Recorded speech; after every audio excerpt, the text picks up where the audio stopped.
Al, thank you for standing. One thing we can't say about Al, he doesn't swagger. Al comes with a purpose. He came to the front of the room, he got organized. Of course, his time wasn't working at that point, so he took his time and got everything situated. Then he came to the side here and he stood, and we were all waiting in anticipation. And he began with that great opening joke. Great delivery, all of that worked perfectly.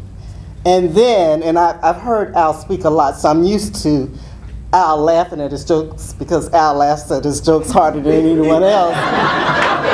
But instead of laughing today, Al did an excellent prop movement with this mask. And I loved it. That was so humorous.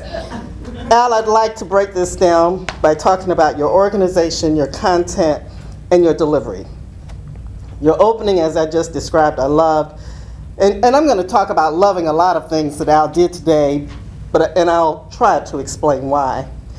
In his body, when he transitioned into his body, he basically gave us purpose by talking about one of his reference points, and that was Norman Cousin. And he talked about that book, and he also gave us a little background on how you started, telling us how you started your research, because this was a research project, and it was all about the references that was really important for the project. So you started talking about Google and how much information there was.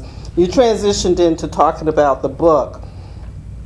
And then you ended, and we're still talking about organization, you ended with your funniest joke, and you explained to us why that was funny, and you concluded. So your organization was great, it was easy to follow, and all of that worked perfectly. Content, your speech was content rich, informative, and I had this emotion. I wanted more. I saw that green light come on, and I was disappointed because I wanted more from you, and I was thinking, I wonder if I will make this available to us, like on the website or something like that. And so in your content, I was counting your reference points because one of the things you want to do with the research, your topic speech, is you want to make it interesting by using several types of resources. So you used Google, you used the internet, of course. You used the Bible, Norman Cousin's book, which you held up, and one thing you did that I liked when you held up the book, you held it up a second time, and that way we got a second look at it, because I was like, did I get that name right? And then Robert Wiseman, you talked about him. Delivery, excellent use of your props. I just explained why with the mask and the book. Your gestures, eye contact, vocal variety, pauses, pacing, all of that stuff. You don't pace your movements. All of that was textbook perfect. Here are my suggestions, and they're not really suggestions. These are just two things that came to my mind as you completed your presentation.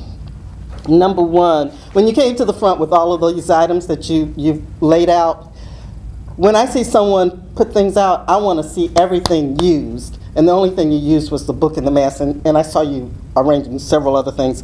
So my suggestion is don't bring whatever you don't need, but that was just one thought. And the second thing, I thought one opportunity to connect with the audience was to refer to Sina Sharif, is it? She gave a joke today, so that was an opportunity to connect with the audience. Great speech as always, and we look forward to always hearing more from you. At this time, I'd like to give control of our meeting to our general evaluator, Nina